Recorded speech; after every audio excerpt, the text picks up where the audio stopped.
Hey guys, it's Mrs. Marple. Today what we're going to do for our lesson is we are going to be drawing a holiday bear or a winter polar bear. And we're going to be using some things that you probably should already have at home. Paper, really any kind of paper you have, even if it's notebook paper. It's always good to make sure that you're trying to do all of the art activities so that you can keep up your drawing skills. So our drawing of our bear today is going to be very simple. We're going to use some basic shapes that most of you already know how to draw.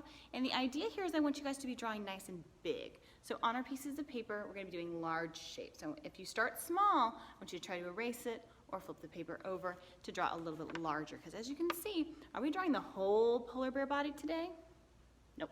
Just the head and the neck. It's a portrait of a polar bear, right? It's of something, of somebody. So what we're going to do is I need you to get paper, a black crayon or oil pastel. Most of us have crayons around. If you don't have black, just use another dark color. You could also use pencil or Sharpie. So paper and something to draw with, and then something to color with or paint with. So, but like I said, if all you have is paper and pencil, that's okay too. I want you to try to do all of these as much as you can. So I'm going to put my polar bear friend over here to the side. You can see that. Can you see that? Yeah. Okay. And what we're going to do is I have two pieces of paper here, so I can show you two different ways to do it. And I'm going to go ahead and start with my crayon. But if you feel more comfortable starting with pencil, that's perfectly fine. Whatever you're more comfortable with. And I did want to show you, I did this activity earlier with my own daughters. This one is Elsie's, and she's 6. And then this one is Quinn Marple, and she is 4. So really, this is a good activity to do with everyone in your family, even if they're really little. It's never too early to start those drawing skills. And so what I'm going to do now is I'm going to take my black crayon, and guess what? It's even broken. Broken crayons still work, don't they? All right, so what we're going to start with is the shape of our head, and it's like a big elongated oval, but we're only drawing half of it. So I'm going to start at the bottom here, and I'm going to draw up, almost to the top, and over. Okay, we'll do the same thing on the other side for my other polar bear, because I know I want to. Starting at the bottom, and I want to leave some room at the top, so maybe put like 3 fingers up here so that you know not to draw all the way to the top of your paper. And draw up and over. Now, if your shape isn't perfect, that's okay. Polar bear fur is never perfect, just like our hair is never perfect. And what we're going to do now with this shape is we're going to start adding the facial features. So the first thing I want you to do is do the nose. We're going to do this round, or not round, this oval shape for a nose right in the middle here. So I'm going to start with that elongated shape. And that nose is pretty long. I'm going to do a shorter one than this one. Okay, and now I'm going to color that in. If you wanted to wait and color yours in later with markers or paint, you could do that. But our polar bears have nice dark black noses. If you want to put a highlight in there, you could do that. That's where the light is shining on something that's wet, and most noses of animals, like puppy dogs and kittens, have a little bit of moisture, so it could be wet and shiny if you wanted to. Okay, so 2 different looks, but we still did the same 2 steps. The next thing we're going to do is this oval that is vertical. So these are horizontal ovals, meaning they go across. And now we're going to do a large vertical oval that is going to go right in the middle of the face. This is going to be the muzzle of our polar bear. Okay, and do the same thing over on this side. It actually looks a little bit more like an egg shape. Whoop. Look at that one. Is that a perfect oval? No, that's okay though. So what we're going to do now is we're going to draw his little mouth. Now your polar bear can have any expression on his face that he wants. He can be surprised, he can be angry, he can be happy, he can be sticking his tongue out. So you decide what kind of mouth is best for your polar bear and his personality or her personality, and put it on your right underneath your nose here. So I'm going to make this one unimpressed. Maybe this is bored polar bear. He's got nothing to do but sit inside right now. And then on this polar bear, I'm going to make him or her happy. So an upturn there. All right. Oh, I can't wait to see what personalities you put on your polar bear. All right, now after you finish the mouth, we're going to go up and do the eyes. Your eyes can be really simple or they can be more complicated. If you want to do more of a cartoon style eye or a more realistic eye, it's really up to you. I'm going to do small little circles. And I'm going to leave a little white space for the highlight on mine. You do not have to do that. You can also add things like sunglasses, or if you wear glasses, maybe you want to put real glasses on your polar bear. That's fine too. An eye patch, you can make him a pirate. There's so many different things you can do when you draw. Use your imagination. Okay, over here I'm going to make this bear, let's do a little bit bigger eye.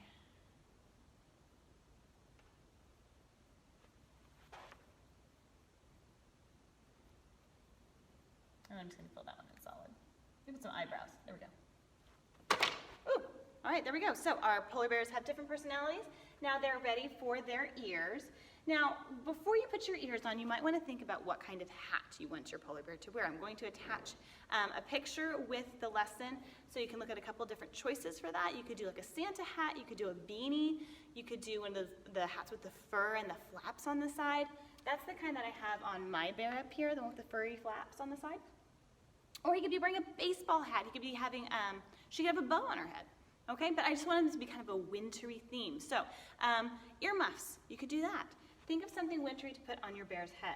Now on this one, I'm going to go ahead and draw my ears, and the ears are just semicircles, just half circles.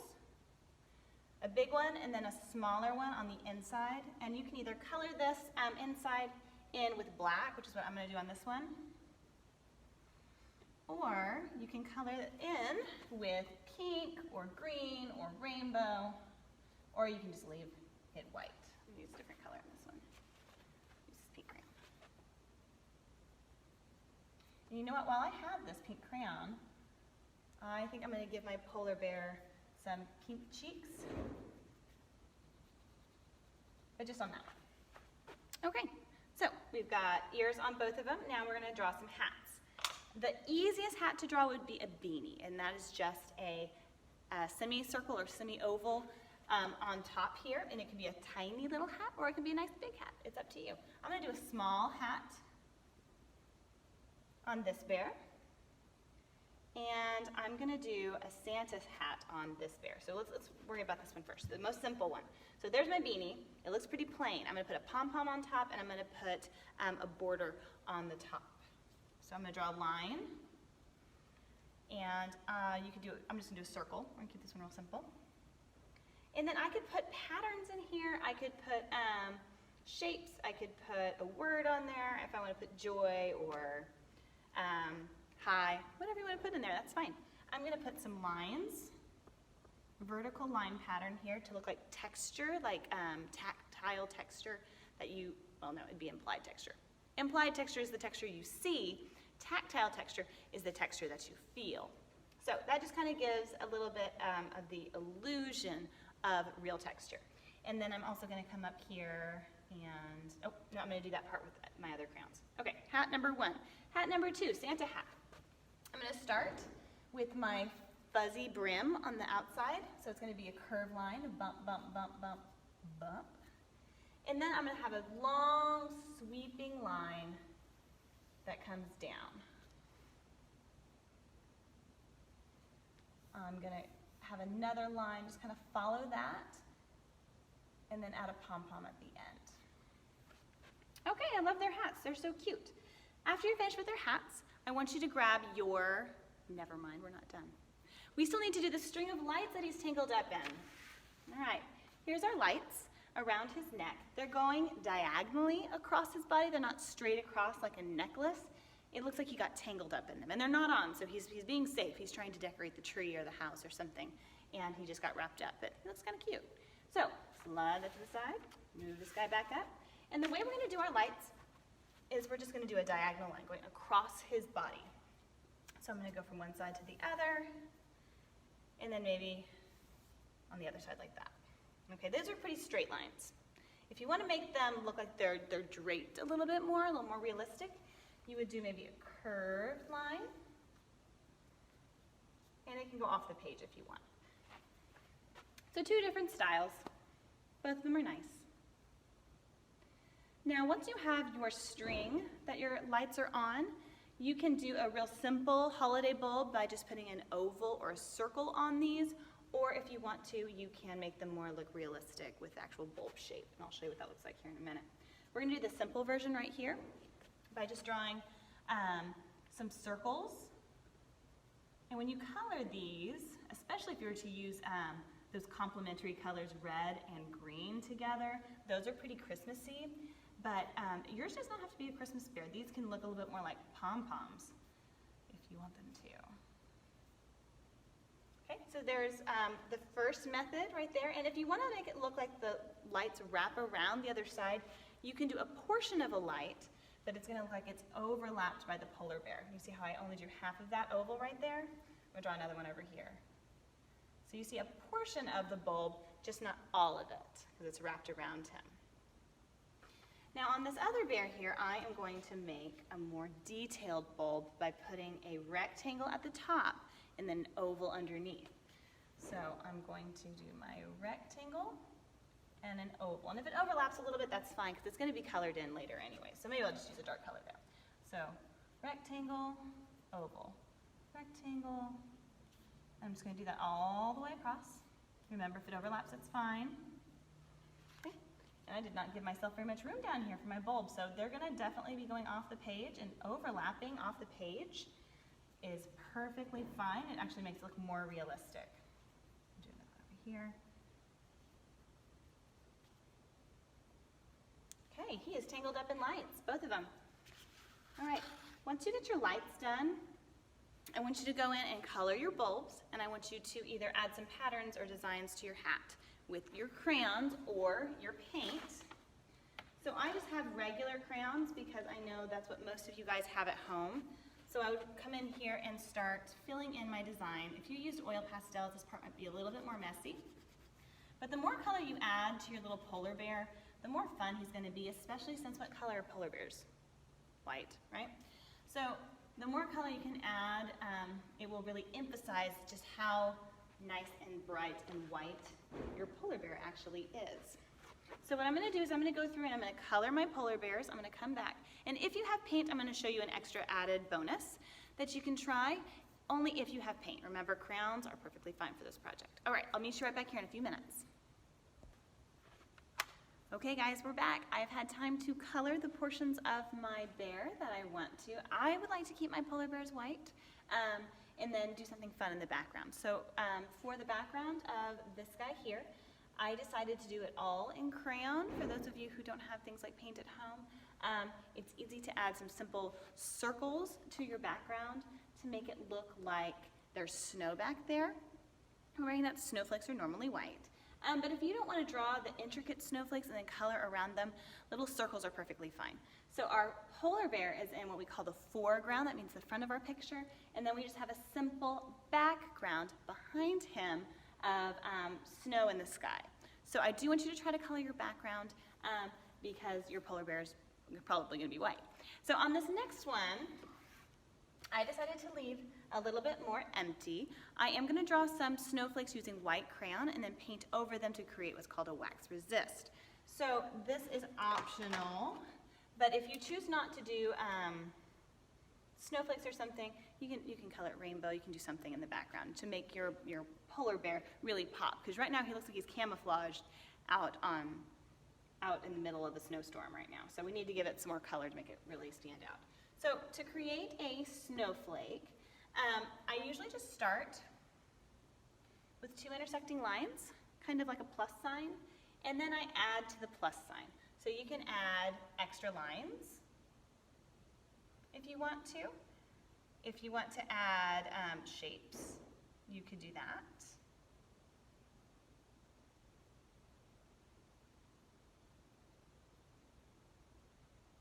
Snowflakes can look however you want. Okay, up here I'm going to do a little bit more simple, just the dots. This is how I normally do my snowflakes here, just dots. So it's a plus sign with an X on top. I'll show you again real quick. So plus sign with an X.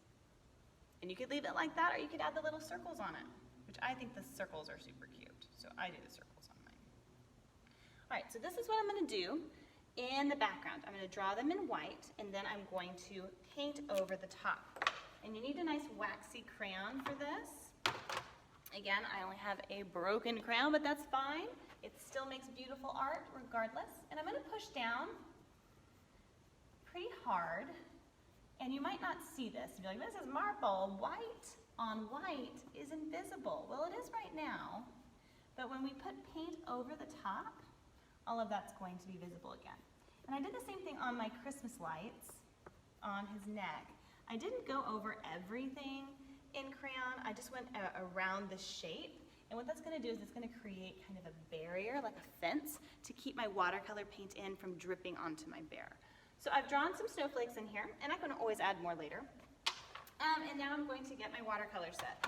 This is just a simple watercolor set you guys can get at Walmart. Like I said, you don't need to go buy supplies for this. Use a pencil. It's fine. Use markers to color. And then I'm going to use water. So most of you know that watercolor paints need to be woken up. All of these are very sleepy paints right now and dry. So I have to wake them up with water. And you can paint your background any color you want. I'm going to do purple on mine. You could paint rainbow, like I said, in the back if you want to. And so I'm painting over the surface. Can you guys see that? I'll show you in a minute.